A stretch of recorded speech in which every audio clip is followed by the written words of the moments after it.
Hi, I'm Bernadette Wagner, the Community Outreach Coordinator for Hospice of Washington County. I'm pleased to welcome you to today's episode of Healing, Hope, and Health, the program proudly brought to you by Hospice of Washington County. Hospice of Washington County is well known for maximizing quality of life at the end of life.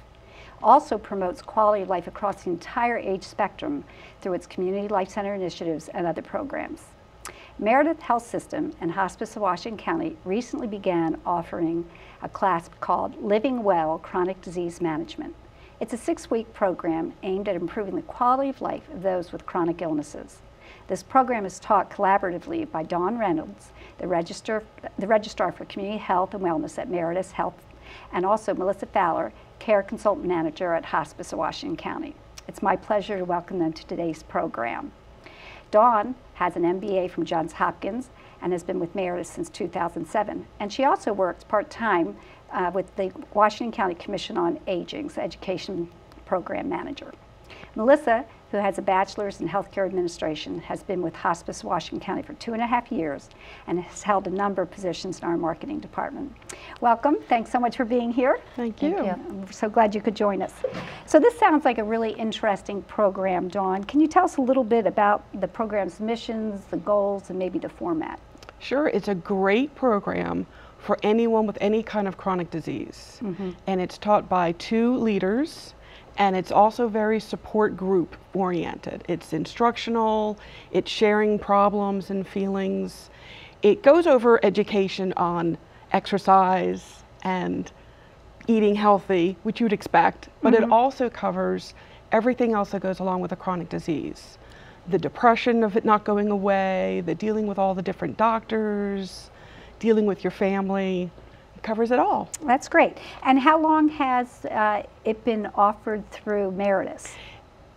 We have done it through Washington County for the last 7 years. Okay, and that was in conjunction with Meredith and the Commission on Aging, or? Yes, Commission on Aging got some grants to start it off with. Okay. And so the money went through them, but it's been a coalition of the Washington County Commission on Aging, Meredith Health, the Department of Social Services, the Health Department. They've all coordinated and worked this program. And now Hospice of Washington County. And now Hospice. That's great. Now maybe you could tell us a little bit about some of the different kinds of chronic illnesses you see in the group.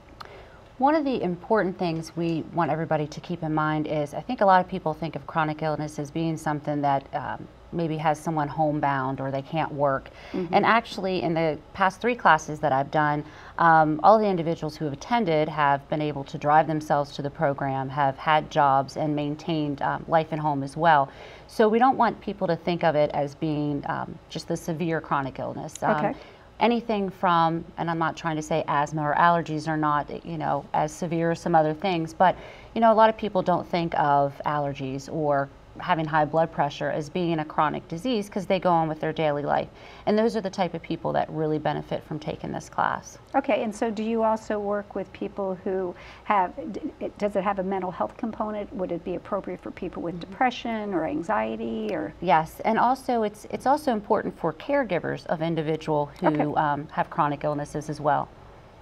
And what are the benefits to having 2 instructors as opposed to just 1? Well, one, it is a class that meets for 6 weeks, 2.5 hours each time. Okay. So for 2.5 hours, you're not listening to one voice. Right. You've got the 2 instructors playing off of each other. One can be writing brainstorming ideas on a chart while the other one is directing the group. It was a class that was developed by Stanford University over 30 years ago. Okay. And they're actually running this program throughout the world. It's in London, Australia. So is there a research component to this as well? Yes, the key words, evidence-based program. Okay, well, we'll look forward to that on another show. Where and when is the class offered, and how can people sign up to participate? We have run it all throughout the county. I try and use churches. We use Robinwood Professional Building. We've had classes at Hospice. We do it in Walnut Street Clinic fairly regularly. A lot of them are at Robinwood's Professional Building. The doctors that refer patients to the class like it to have a certain steady area in times. So patients are either referred by their physician, or if they're interested, they watch it on today's program, can they give you a call and sign up? Absolutely. And who do they call if they're interested? They can call me. I'm at 301-790-8907. Okay, that's Dawn Reynolds. That's at Dawn Meredith. Reynolds. Okay. And it's also on the Meredith's website. So meredithhealth.com. You Okay. can look up events and classes. And does it start every 6 weeks? I try and schedule it that way. Okay. With holidays or bad weather, sometimes there's gaps. But I generally have one starting every month. Some of them are during the daytime. We try and have at least evening classes twice a year. So anyone who does work, as Melissa said, can still make classes. Okay, can you, and maybe Mel, this is for you on the research end of things, is there anything to show the benefits that these folks receive as opposed to people who don't take the class? Well, the class is 6 weeks, as we said. So week 1 and week 2, people generally will show up. We've had referrals from physicians, like Dawn said. We've had them from employers who felt this would be beneficial for employees. And sometimes people show up and they already have an idea it's not going to work for them because they've tried other things. You can usually see by the end of the class of week 2, or definitely by week 3, that it is really working for them. The last 2 classes, or the last class of any of them that I have done, everyone has been very disappointed it's their last class. One of the things that they learn early on, which I enjoy myself, because as Dawn said, with being 2 instructors, we model a lot of the things that we want our classes to do, and they learn how to write action plans, and there are short-term goals for them to try to focus on throughout a week, and everyone really enjoys those and finds them beneficial. And you use them too, huh? I do. That's great. And again, the evidence has shown from a medical point that there are less hospital stays, there are less doctor appointments, they're self-managing themselves. And that's the goal. And that's the goal. Well, thank you both so much for being here. I'd like to thank Melissa and Dawn for joining us for today's show.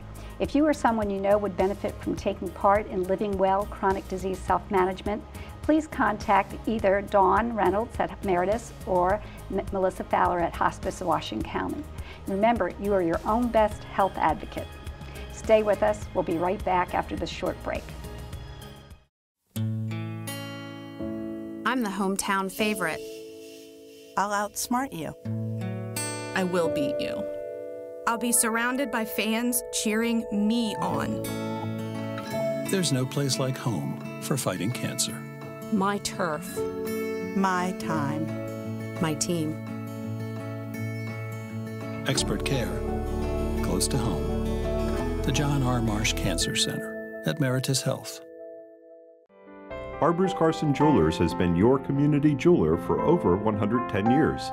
We have the region's largest selection of diamonds, designer jewelry, including bridal, gold, and silver fashion jewelry, and fine Swiss timepieces. We strive to combine quality, expert personal attention, and affordable financing to create an exceptional shopping experience aimed at exceeding your expectations. At Carson's Jewelers, there's something for everyone that will bring a smile to that someone special in your life. Hi, I am Dr. Olenzak at the Pain and Spine Institute. I specialize in the most advanced procedures and technology available in pain management. At your visits and procedures, you will always see me for continuity of care. I would like to thank all of my patients for allowing me to provide you with the specialized care that you need. To give you this level of care requires a team. This is your team at the Pain and Spine Institute. To become a patient, call 301-739-7900 or go to painfree-md.com. Welcome back. It's my pleasure to welcome Maggie Terry to today's episode of Healing Hope and Health. As a clinical social worker and bereavement care specialist who has been with Hospice of Washington County for 6 years, Maggie has a tremendous amount of knowledge and experience in supporting those who have lost loved ones. She joins us today to talk about a loss of child support group that she's facilitating at the Boonesboro Community Life Center. Maggie, thanks for being here. Oh, thank you for having me. I'm so glad you could make it. So this is a new group. How long ago did you start this group? We've been meeting for about 3 months. Okay. We meet once a month. And what is the mission or the goal of this group? It's really for parents to find support with each other. Their common grief is that they have lost a child. Mm-hmm. And how often do you meet, and what time of day? And we meet the third Tuesday of every month, and we meet at 4 p.m. Mm-hmm. And have you received a good response? Do you have a lot of people participating? Sadly, yes. Yeah. There have been many deaths in the area, not just Boonesboro area, but in Washington County, from motor vehicle accidents, the heroin overdose epidemic that we've seen all over the state of Maryland. And also we have had parents come who've suffered an infant death. Okay. We still do have people who lose a baby. Right, and with the different causes of death, do the parents still understand, and are they? I mean, can they look at it from other perspectives? Or? They do. They do have a great understanding. Because it is really the loss of a child, the loss of the future that you think about. It's not so important how they died. Okay, and what is your role in this group? As a facilitator, what do you do? I really am the facilitator. I have not myself lost a child, and I think this is such a difficult loss that I really let this group run itself in a way. They support each other and understand each other in a way that I really can't, even with my professional training. Mm-hmm, mm-hmm. And what are some of the challenges that families who have lost a child face that are specific to that loss? I think a big one is that they feel isolated. They feel like they're the only one who has lost a child.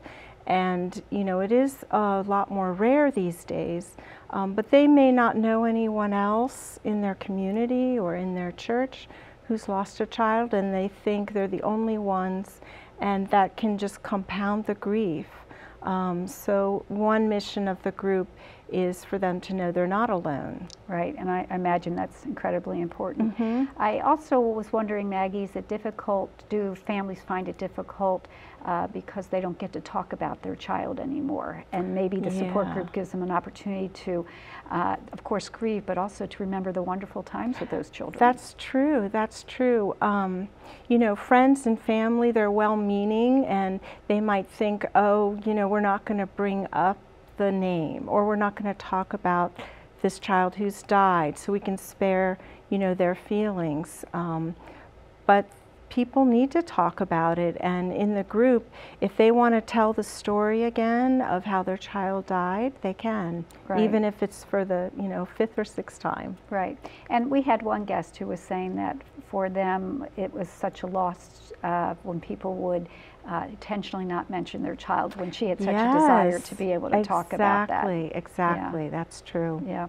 So Maggie, what is helpful to these families, for us as friends and relatives to say? Do you have some guidance for us about what to say or what not to say that is supportive? I think what's important is to acknowledge this loss and genuinely tell people how you feel. Don't assume that they know that you care a lot. You need to say it, you need to write them a note, you need to let them know that you are feeling very sad for them too, and that you want to bring them some comfort. And everybody grieves in a different way. Sure. So it's important to find out what that person needs. Maybe they need a lot of visits, or they need to go out. Maybe they need some private time. So you need to just clue into what they and don't be afraid to ask what they need. Exactly, yeah. Right. Well, Maggie, thank you so much for being here today. Thank you so much. I'd like to thank Maggie for being with us today. I appreciate her compassion and the support that she gives to parents who have lost a child. For a parent, there's no greater pain. Maggie understands this pain, but she also knows the benefits of sharing this grief with others who understand. Deep, abiding parental love doesn't end with the death of a child. It has been said that while parents may only hold their child's hand for a short time, they hold their hearts forever. If you've lost a child and would like to join the support group in Boonesboro, please give Maggie a call, 301-791-6360. If you would like to attend a loss of support group at another location, such as Hospice Main Office or one of our other life centers, please call us and let us know. We'll be right back after this short commercial break. People don't realize it takes a lot to care for a family member in your home. John's dad was very headstrong, so I think that was a lot for him to get over and try to come to terms with that he had terminal illness. I would recommend everybody to get hospice involved at the get-go. When you first learn about it, get it set up. It's going to make it, I mean, it's terrible what you're going through already, but it's going to make it easier for you in the long run because we couldn't have done it without them. Call Hospice today. Hospice of Washington County, when time matters most.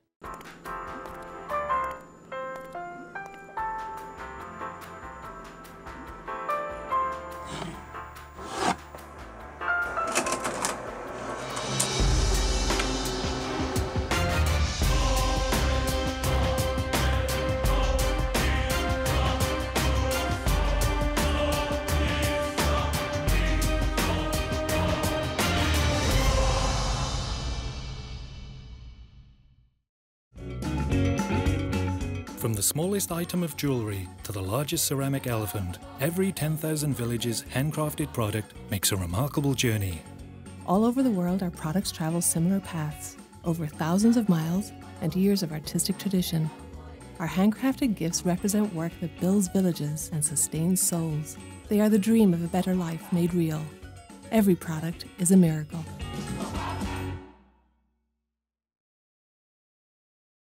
Welcome back to Healing, Hope, and Health.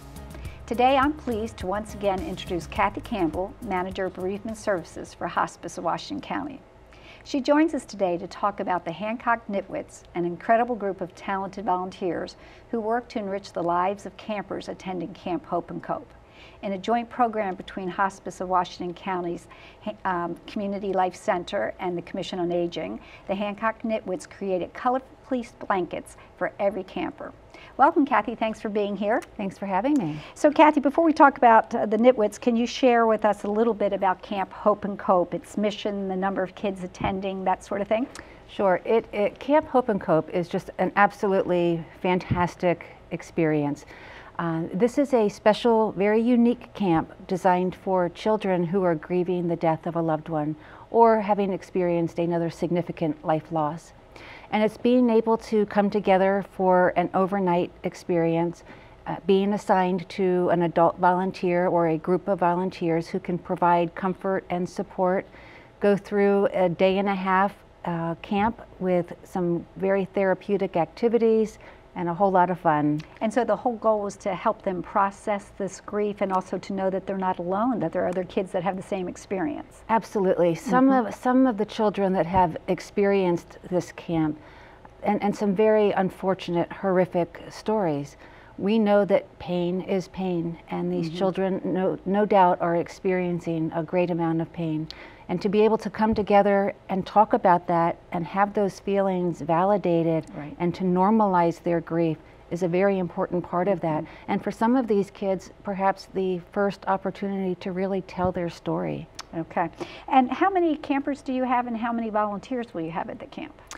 28 campers. Wow. And 26 volunteers. Okay. And just a very full, jam-packed day and a half of activities, and a lot of wonderful, wonderful kids, and a lot of very committed, dedicated volunteers who gave of their time and were just there for the kids. And where will the camp be held? It's at the Mount Etna Retreat Center. And how many, what are the ages of the campers? This year, our campers range in age from 5 to 15. So we do have a full spectrum in terms of the age range, but many of our activities, while some of them are whole group activities, many of these activities are broken down into age-appropriate groups, so children have the opportunity to work with others within their age range. Okay.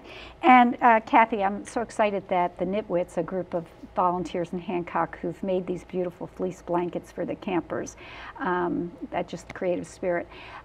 What is the significance of each child receiving a blanket to take home with them? These blankets are just an absolute delight to see the face of these kids when they receive these blankets, because the concept is really such that They are comfort blankets. You know, it takes us all back, even us adults, I think, it takes us back to our childhood and having that little snuggly, warm blanket that you can just be enveloped in that warmth. And that's the idea here, that we all need something to hold on to and something to provide that warmth and that peace. And for these kids, this blanket does just that. And the fact that these blankets were designed specifically for these kids, and for these kids to know that it was made just for them is real special. And the fabrics are beautiful and colorful. And oh, they are. Yeah, it's they're really, wonderful. They're lots of fun. If the children could talk to the volunteers who made the blankets, what do you think they would say to them? I know, and I've seen the expression on the faces of seeing these blankets for the first time, and there is just such an appreciation. Mm-hmm. It's that concept of, oh my goodness, this was made just for me. Like, this is my very own blanket, and this was designed just for me. They are so grateful, very, very appreciative. That's neat. And will Hospice of Washington County offer Camp Hope and Cope again next year? And do you hope to continue this tradition of the blankets? Oh, absolutely. Okay. Camp Hope and Cope will be held at least on an annual basis. And we really hope that these comfort blankets remain a constant part of that camp experience. So we'll need volunteers to help us make those blankets. Oh, absolutely. These blankets, no doubt, were created and given in great love, and certainly received with great appreciation. Well, thank you so much for being here today. Thank you for having me. I'd like to thank Kathy for joining us, and also thank the Hancock Nitwits. Hazel Dunn, she's the site manager of the Hancock Senior Center, sponsored by the Commission on Aging. Nancy Springer, Erlene Harley, Anna Heston, Stephanie May, Donna Walliser, and Dorothy Smith for their creative energy and generous spirits.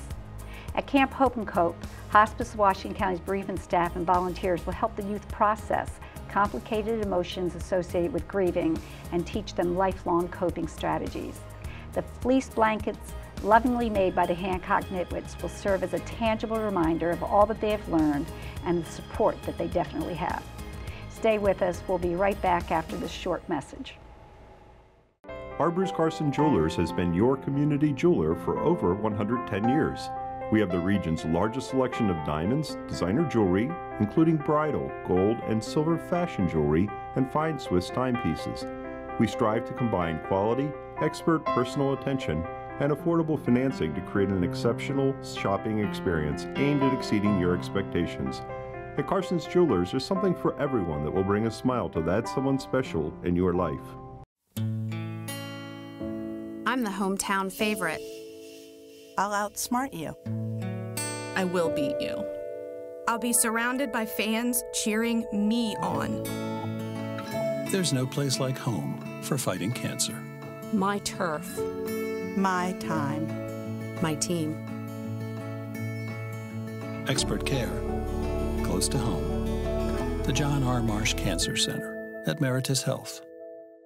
People don't realize it takes a lot to care for a family member in your home. John's dad was very headstrong, so I think that was a lot for him to get over and try to come to terms with that he had terminal illness.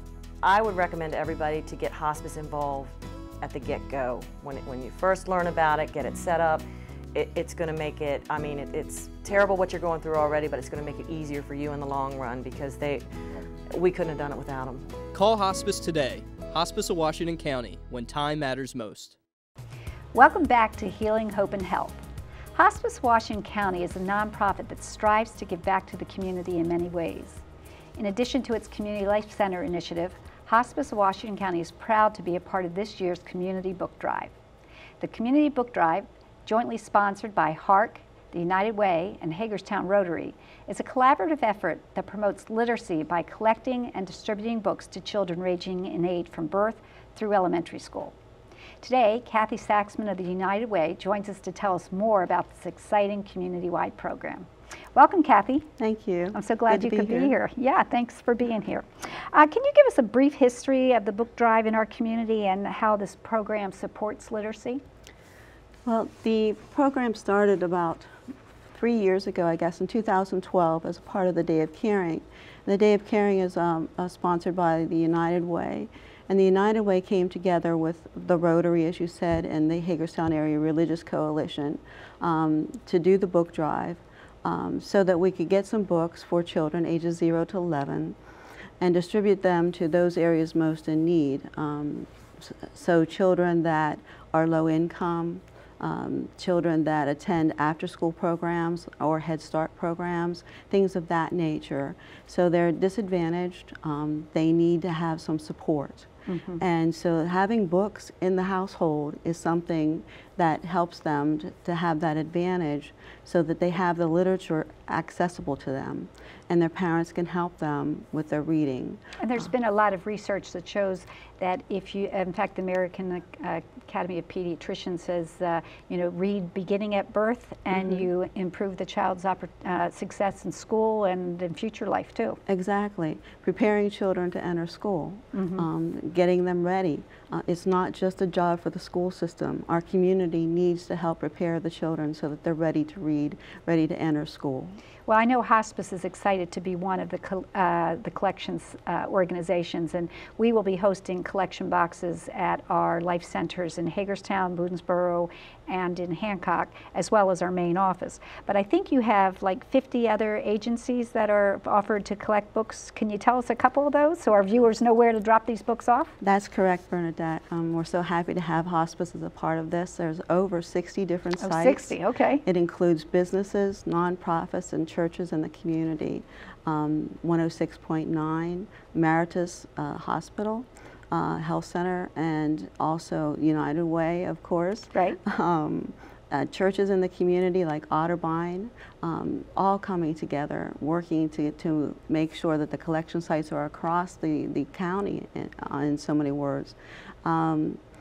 Reaching out so that the collection sites are there, people were able to bring the books to us, and we're able to collect them through FedEx working with us. FedEx collects the books. First of all, the collection sites are available from September 1st to September 30th. Okay. So the books are collected that full month. And then from October 1st through October 7th, the books are collected by FedEx. FedEx collects them as a part of their routes. And then on October 8th, they're delivered to the sorting site. So it's a whole process that's involved and a lot of different volunteers and partners involved in it. That's really fabulous. How many books did you collect last year? 10,000. 10,000 books. That's a lot of books to distribute back out into the community. And I know some of them went to doctors' offices and the health department and locations where kids are waiting and they can pick up a book and read. Exactly. Do some of them go to homes as well? Some, of course. Yeah. Some of them go to homes, some of them go to doctor's offices, have you said. Some of them go to the after-school programs, summer camps, Head Start programs. That's great. All those areas. And can you tell our viewers what happens to the books once they're collected and they're sorted? When do they get to these other agencies? Within a matter of days. Oh, okay. We usually have a site like Lowe's or Commission on Aging or something like that. Right now we're in the process of looking for a site this year where we can sort the books. Okay. So it's just a temporary site that we use. And where is a website that folks can get more information if they're interested in learning more? Well, you can go to the United Way website, which is www.unitedwaywashcounty.org. Or you can go to the HARC, the Hagerstown Area Religious Coalition website. Okay, great. Well, thank you so much for joining us and sharing that information with us today. Thank you for having me. I'd like to thank Kathy for joining me and recognize the United Way, HARC, and Rotary for leading the Community Book Drive. Recent research shows that reading aloud to children is crucial for their academic success. In fact, just last summer, the American Academy of Pediatrics announced a new policy recommending that all parents read to their children starting at birth. So if you want to make a difference in your community, and I hope you'll consider this, I hope you'll donate books and read to your child every day. You'll be glad you did. Thanks for joining me. I'll see you next time on Healing, Hope, and Health.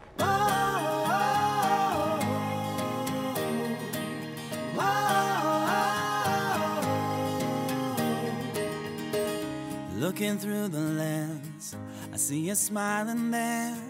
I take a photograph. In my mind, you'll never fade. million winding roads. Who knows where we will go today or tomorrow. Never give up and I'll never